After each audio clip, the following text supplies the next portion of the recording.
Assalamualaikum warahmatullahi wabarakatuh. Perkenalkan, nama saya Nurina Zafira dengan NIM 21903022236 dari kelas C1.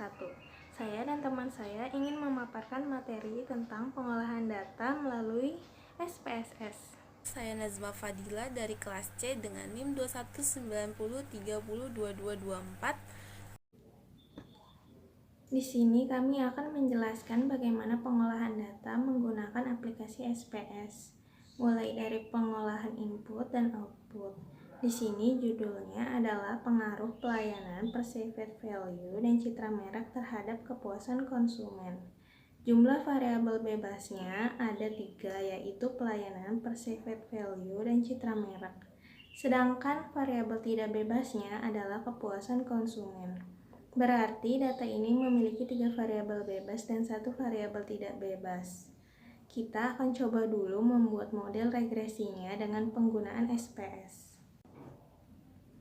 Yang pertama, klik Analyze, kemudian Regression, selanjutnya Linear kita klik, lalu masukkan kepuasan ke variabel dependen. Selanjutnya, pelayanan, perceived value, dan citra merek ke variabel independen. Sekarang kita keluarkan output dari asumsi-asumsi tadi. Yang pertama, klik collinearity diagnosis, berarti harus menganalisis apakah terjadi multikoliniaritas. Selanjutnya di sini ada Durbin-Weston, berarti untuk autokorelasi atau korelasi. Lalu setelah itu klik continue. Sekarang kita akan melihat heteropadisitas. Ini merupakan plot antara residu dengan nilai prediksinya. Lalu taruh S residu di variabel Y dan Z pred di variabel X dengan menggunakan histogram dan normal probability plot. Lalu setelah itu klik continue. Yang selanjutnya klik save, lalu klik unstandardized yang ada pada residual dan predicted value. Lalu klik continue dan klik OK. Dan inilah data-datanya, bisa kita lihat.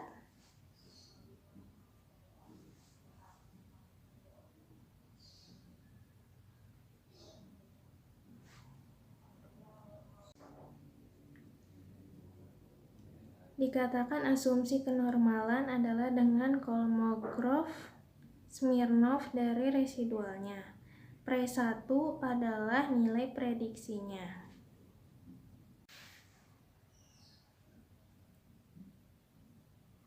Lalu klik transformasi, selanjutnya klik compare variabel. Bikin targetnya yaitu absolute residual. Di numeriknya klik ABS res1,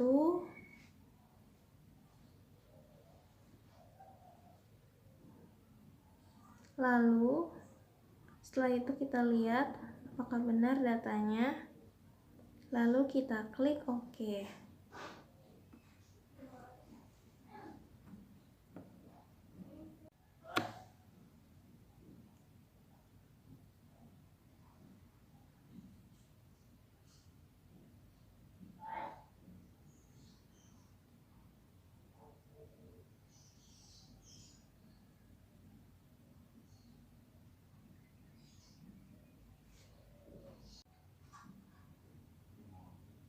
Jadi ini adalah residualnya.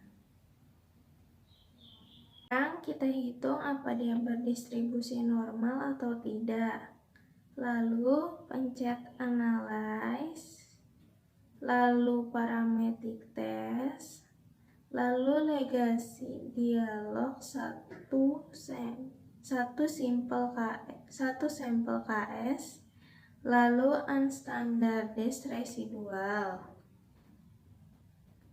Setelah itu kita klik normal. Setelah kita klik normal, lalu klik OK.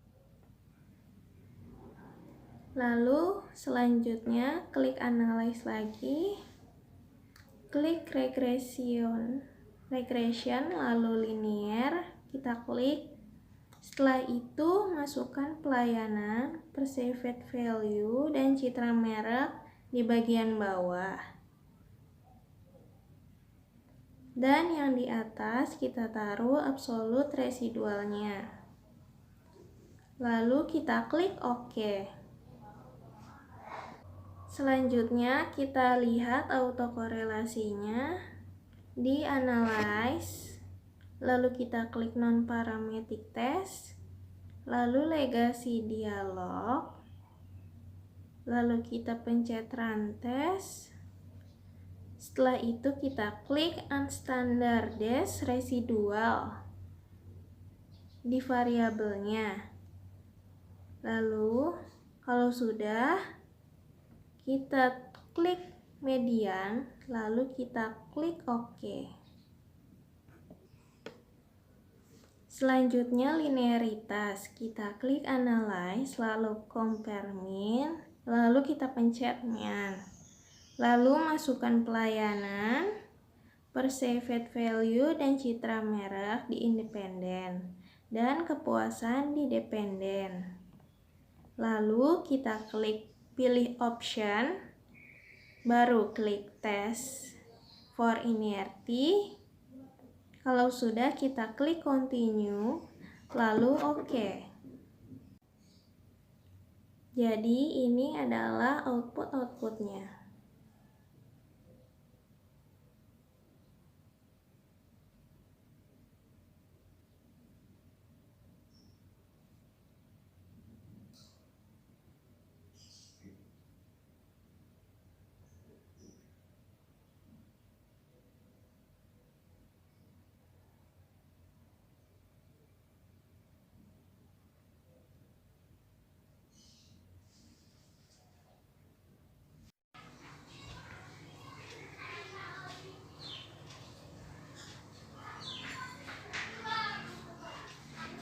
Berikut mari kita mengolah data hasil output SPS ini.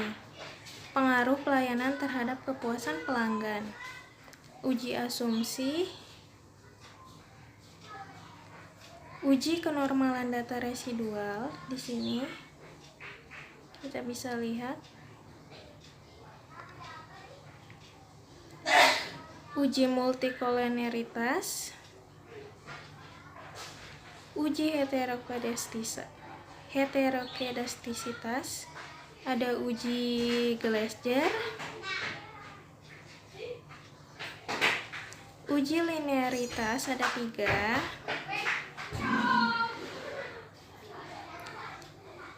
ada uji autokorelasi, ada model regresi linear berganda, ada uji kelayakan model, uji parsial dengan uji T,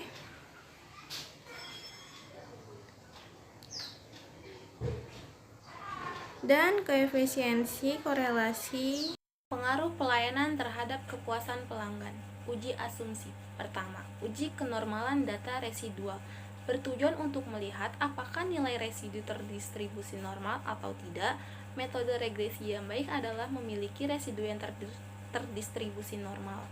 Tes normalitas karena itu tidak dilakukan oleh setiap variabel, tetapi nilai residual. Seringkali terjadi kesalahan, yaitu bahwa tes normalitas dilakukan untuk setiap variabel. Ini tidak dilarang, tetapi model regresi memerlukan normalitas dalam nilai residual, bukan dalam variabel penelitian.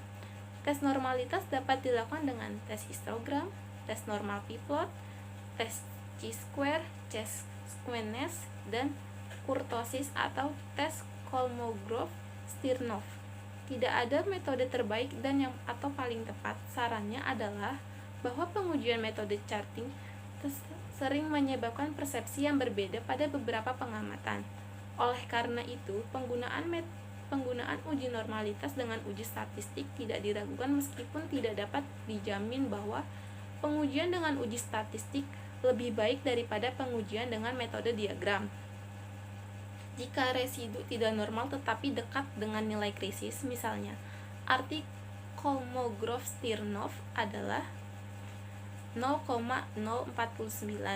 Metode lain dapat digunakan untuk memberikan justifikasi normal, namun tidak jauh dari nilai normal. Beberapa langkah yang dapat dilakukan yaitu mengubah data, memangkas outlier, atau menambah data observasi. Transformasi dapat dalam bentuk logaritma natural, akar kuadrat, inverses, atau bentuk lainnya, tergantung pada bentuk normal kurva, apakah kiri, kanan, tengah, atau kanan dan kiri. Dalam uji ini saya menggunakan one sample Kolmogorov-Smirnov test yang menurut datanya. Lalu, histogram. Histogram merupakan tampilan bentuk grafis yang menunjukkan distribusi data secara visual atau beberapa sering suatu nilai yang berbeda itu terjadi dalam kumpulan data. Histogram juga merupakan salah satu alat dari 7 alat pengendali kualitas. Manfaat dari penggunaan histogram adalah untuk memberikan informasi mengenai variasi dalam proses dan membantu manajemen dalam membuat keputusan dalam upaya peningkatan proses yang berkesinambungan. Yang kedua, uji multikolinearitas adalah uji yang dilakukan untuk memastikan apakah di dalam sebuah model regresi ada interkorelasi atau kolinearitas antara variabel bebas. Interkorelasi adalah hubungan yang linear atau hubungan yang kuat antara satu variabel bebas atau variabel prediktor dengan variabel prediktor lainnya di dalam sebuah model regresi. Interkorelitas itu dapat dilihat dengan nilai koefisien korelasi antara variabel bebas, nilai VIV, dan tolerance. Yang ketiga ada uji heterokedesitas, bertujuan untuk menguji apakah dalam model regresi terjadi ketidaksamaan varian residual dari satu pengamatan ke pengamatan lainnya. Jika varian dari residual satu pengamatan ke pengamatan lainnya tetap, maka disebut homoskedasitas, dan jika berbeda, maka disebut heterokedesitas. Akibat terjadinya heterokedesitas, maka setiap terjadi perubahan pada variabel terikat mengakibatkan errornya residual juga berubah berjalan atau kenaikan atau penurunan. Dengan kata lain, konsekuensinya apabila variabel terikat bertambah, maka kesalahan juga akan bertambah. ANOVA table yang kedua yaitu persepsi harga between group combined of square 334,712 dengan DF19, mean square-nya itu 17,616, F-nya 6,424, seg-nya itu 0, linearity-nya of square 265,853 dengan DF1, mean square-nya itu 265,853, F-nya itu 96,939, seg-nya itu 0. Deviation from 68,859 dengan DF18, mean square-nya itu 3,826, F-nya 1,395, seg-nya itu 157. Within group-nya of square-nya itu 219,398 dengan DF-nya 80, mean square-nya itu 2,742. Total of square sum of square-nya itu 554,110 dengan DF99. Yang ketiga, tabel ANOVA dengan citra merek between group combined sum of square-nya itu 332,621 dengan DF13, mean square-nya itu 23,586, F-nya 9,935, seg-nya 0. Linearity sum of square-nya 303,321 dengan DF1, mean square-nya itu 303,321, F-nya 117,774 dengan seg-nya 0. Deviation from linearity sum of square-nya itu 29,300 dengan DF12, mean square-nya itu 2,442 dengan F-nya 948, seg-nya 504. Within group sum of square 221,489 dengan DF86, mean square-nya 2,575. Total dari sum of square-nya itu 54,110 dengan DF 99. Uji autokorelasi bertujuan untuk melihat apakah dalam model regresi linear ada korelasi antara kesalahan pengguna pada periode T dengan kesalahan pengguna pada periode T-1 atau sebelumnya. Uji korelasi harus dilakukan pada data time series atau runtun waktu, sebab yang dimaksud autorelasi adalah sebuah nilai pada sampel atau observasi tertentu yang sangat dipengaruhi oleh nilai observasi sebelumnya. Di sini saya menggunakan model summary dengan R791, R square-nya 626, ajas R square-nya itu 615, standar error of the estimate-nya itu 1,46875, dan dengan Darwin-Wilson-nya itu 1,46645. The regresi linear berganda. Uji kelayakan model adalah uji R2 untuk melihat kemampuan variabel independen dalam menjelaskan variabel dependen. Nilai R2 berkisar antara 0 sampai 99. Nilai R square yang semakin mendekati 1, maka semakin layak suatu model untuk digunakan. Dengan menggunakan tabel ANOVA, regression sum of square-nya itu 347,016 dengan DF3, mean square-nya itu 115,672, F-nya 53,621, sec-nya 0. Residual sum of square-nya itu 207,094 dengan DF96, mean square-nya 2,157. Total sum of square-nya itu 554,110 dengan DF99. Uji parsial atau yang disebut dengan uji T dalam analisis regresi linear berganda bertujuan untuk mengetahui apakah variabel bebas secara parsial berpengaruh signifikan terhadap variabel terikat. Namun, jika ingin diketahui adalah pengaruh variabel bebas secara bersama-sama terhadap variabel terikat, maka ini disebut dengan uji F. Konstan B-nya itu 6,105, standar error-nya 1,382, betanya kosong, T-nya itu 4,419, sec-nya itu 0. Pelayanan dengan B 155, standar error-nya itu 0,68, betanya 260, T-nya 2,279, sec-nya itu 0,25, toleransinya itu 299, VIV-nya itu 3,347. Persepsi harga B-nya itu 113, standar error-nya 0,46, betanya 243, T-nya 2,481, sec-nya 0,018, toleransinya 407, VIV-nya 2,457. Citra merek B-nya itu 231, standar error-nya 086, 068, beta 363, T-nya 3,406, sec-nya 001, toleransinya 343, VIV-nya 2914.